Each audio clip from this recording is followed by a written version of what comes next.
அஸ்ஸலாமு அலைக்கும். Welcome to taste of Chennai. இன்றைக்கி வந்து கிட்ஸ் லஞ்ச் பாக்ஸ்க்கு அனுப்புகிற மாதிரி ரொம்ப ஈஸியாகவும் ரொம்ப டேஸ்டியாகவும் இருக்கிற மாதிரி ஒரு சூப்பரான டிஷ் தான் பார்க்க போகிறோம். பன்னீர் பலவ் ரொம்ப டேஸ்டியாக எப்படி செய்கிறதுன்னு பார்க்கலாம். ஃபஸ்ட்டு ஸ்டெப் வந்து நம்ம பன்னீரை மேரினேட் பண்ணிக்கலாம். அதுக்கு 1 டீஸ்பூன் ஜிஞ்சர் கார்லிக் பேஸ்ட் சேர்த்துருக்கேன். 3 டேபிள் ஸ்பூன் தயிர் சேர்த்துக்கோங்க. தேவையான அளவு உப்பு சேர்த்துக்கலாம். 1 டீஸ்பூன் சில்லி பவுடர், அப்புறம் 1/4 டீஸ்பூன் அளவுக்கு கரம் மசாலா. இப்போ இதை நல்லா மிக்ஸ் பண்ணிக்கலாம்.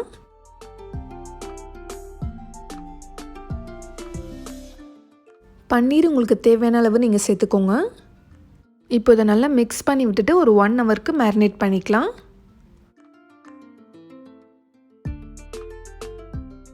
இப்போ பேனில் ஒரு 2 டேபிள் ஸ்பூன் நெய்யும் ஒரு 2 டேபிள் ஸ்பூன் ஆயில் ஊற்றிக்கிறேன்.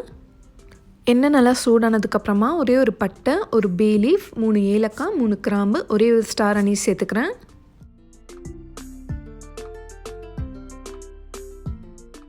இது நல்லா ஃப்ரை ஆனதுக்கப்புறமா இப்போ கேஷ்யூ நட் சேர்த்துக்கலாம்.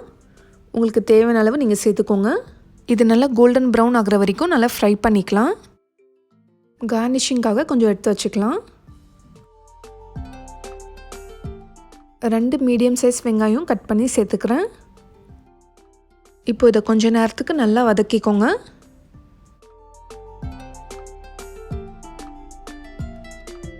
வெங்காயம் இந்த அளவுக்கு நல்லா வதங்கினதுக்கப்புறமா 2 table spoon ginger garlic paste சேர்த்துக்கோங்க. இதோட பச்சை வாசனை போகிற வரைக்கும் இதை நல்லா ஃப்ரை பண்ணிக்கலாம். 3 பச்சை மிளகாய், ஒரு 1/4 கப் அளவுக்கு புதினாவும் கொத்தமல்லி சேர்த்துக்கலாம். இதுவும் ஒரு 5 நிமிஷத்துக்கு நல்லா வதங்கட்டும். இதில் நீங்கள் வேறு ஏதாச்சும் வெஜிடபிள்ஸ் சேர்க்கணுன்னா கூட சேர்த்துக்கலாம். கேரட், பீன்ஸ், பட்டாணி அந்த மாதிரி இன்னும் கொஞ்சம் ஹெல்த்தியாக சாப்பிட்ட மாதிரி இருக்கும். வெஜ் பலவ் ரெசிபியும் நான் ஆல்ரெடி ஷேர் பண்ணியிருக்கேன். அதோட லிங்க்கும் நான் டிஸ்கிரிப்ஷன் பாக்ஸில் கொடுக்குறேன். நீங்கள் செக் பண்ணி பார்த்துக்கோங்க. புதினாவும் கொத்தமல்லி நல்லா வதங்கினதுக்கப்புறமா இப்போ ஒரு 1/4 கப் அளவுக்கு தயிர் சேர்க்குறேன். நல்லா மிக்ஸ் பண்ணி விட்டுக்கோங்க.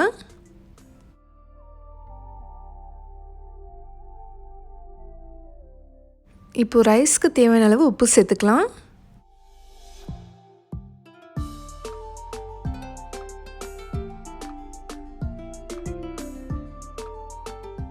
இந்த மாதிரி நல்லா எண்ணெய் பிரிஞ்சு வரணும். இப்போ நம்ம ஒரு 150 கிராம் பாஸ்மதி ரைஸ் எடுத்துருந்தேன். அதை நல்லா வாஷ் பண்ணிவிட்டு ஒரு 1/2 அன் ஹவர் ஊற வச்சுருந்தேன். இப்போ இதை சேர்த்துக்கலாம். ரைஸ் நீங்கள் நல்லா ஊற வச்சு சேர்த்தா தான் உங்களுக்கு நல்லா நீளமாக கிடைக்கும். இப்போ இதை நல்லா மிக்ஸ் பண்ணி விட்டுருங்க.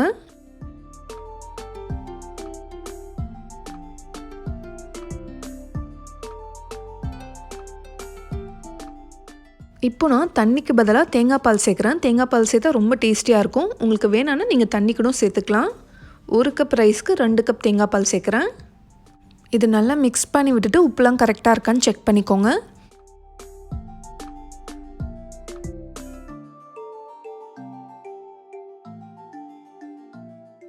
இப்போ பேனை க்ளோஸ் பண்ணிவிட்டு ஒரு 10 நிமிஷத்துக்கு மீடியம் ஃப்ளேமில் வச்சு குக் பண்ணிக்கலாம்.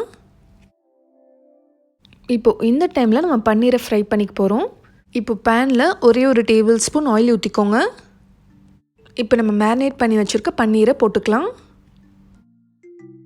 இப்போ பன்னீர் பீசஸ் கோல்டன் ப்ரௌன் ஆகிற வரைக்கும் மீடியம் ஃப்ளேமில் வச்சு ஃப்ரை பண்ணுங்கள்.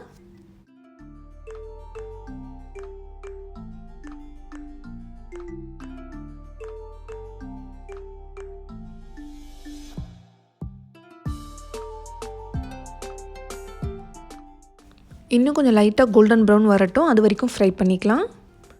ரொம்ப நேரமும் ஃப்ரை பண்ணக்கூடாது. பன்னீர் வந்து ஹார்ட் ஆயிரும். 10 நிமிஷத்துக்கு அப்புறமா இப்போ நம்ம தம்மில் போட்டுடலாம். கீழே அடியில் பழைய தோசைக்கல் வச்சு மேலே இந்த பேனை வச்சுருங்க. பன்னீர் இந்த அளவுக்கு ஃப்ரை ஆனால் போதும். இதுக்கு மேலே ஃப்ரை பண்ணால் நல்லா இருக்காது. நம்ம ரைஸ் தம்மில் வைக்கும்போது இப்போ ஓப்பன் பண்ணி இந்த பன்னீர் பீசஸும் சேர்த்துடலாம். ஃப்ரை பண்ண பன்னீர் பீசஸில் வந்து பாதி நான் சேர்க்குறேன். மீதி வந்து நான் கார்னிஷிங்காக எடுத்து வச்சுருக்கேன்.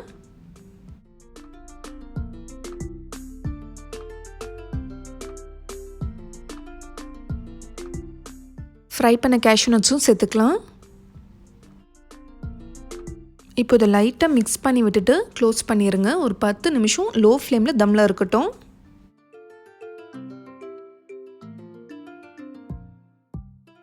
இப்போ கேஸ் ஆஃப் பண்ணதுக்கப்புறமா ஒரு 20 மினிட்ஸ்க்கு அப்புறம் நான் ஓப்பன் பண்ணுறேன். நல்ல வாசனையாக இருக்குங்க. ரைஸும் நல்லா சூப்பராக குக் ஆகி வந்திருக்கு. இப்போ இதை சுட சுட சர்வ் பண்ண வேண்டியது தான். இதுக்கு சைட் டிஷ்ஷே தேவையில்லைங்க, அப்படியே சாப்பிட்டாலும் ரொம்ப ரொம்ப டேஸ்டியாக இருக்கும். ஏன்னா நம்ம இதில் தேங்காய் பால் சேர்த்துருக்கோம். ஸோ இதுக்கு குழம்பு எதுவுமே தேவையில்லை. கிட்ஸ் லஞ்ச் பாக்ஸ்க்கு அதுக்கப்புறம் வேலைக்கு போகிறவங்களாம் இதை எடுத்துகிட்டு போகலாம். ரொம்ப டேஸ்டியாக இருக்கும். இந்த மாதிரி நம்ம செஞ்சு கொடுத்தா குழந்தைங்களாம் மிச்சம் வைக்காமல் சாப்பிட்டுட்டு வந்துடுவாங்க. கண்டிப்பாக டிஃபன் பாக்ஸ் காலியாக தான் வரும். இந்த ரைஸ் கொஞ்சம் நேரத்தில் ஈஸியாக ரெடி ஆயிரும். கண்டிப்பாக நீங்களும் ட்ரை பண்ணிவிட்டு எனக்கு ஃபீட்பேக் சொல்லுங்கள். இப்போ ரொம்ப ரொம்ப சுவையான பன்னீர் புலாவ் ரெடி ஆயிடுச்சு. ட்ரை பண்ணிங்கன்னா மறக்காமல் ஃபோட்டோஸை எங்களோட இமெயில் ஐடிக்கு சென்ட் பண்ணி வைங்க. இந்த ரெசிபி உங்கள் எல்லாருக்குமே ரொம்ப பிடிச்சிருக்கும்னு நம்புகிறேன். ஸோ பிடிச்சிருந்தா லைக் பண்ணுங்கள், உங்களோட ஃப்ரெண்ட்ஸ் அண்ட் ஃபேமிலிக்கும் ஷேர் பண்ணிக்கோங்க. இந்த மாதிரி நல்ல ரெசிபிஸ் நீங்கள் மிஸ் பண்ணாமல் பார்த்துட்டே இருக்கணும்னா நம்ம சேனல் டேஸ்ட் ஆஃப் சென்னையும் மறக்காமல் சப்ஸ்கிரைப் பண்ணுங்கள். இதே மாதிரி நாளைக்கும் வேறொரு இன்ட்ரெஸ்டிங்கான வீடியோவில் சந்திக்கிறேன். தேங்க்யூ ஸோ மச் ஃபார் வாட்சிங்.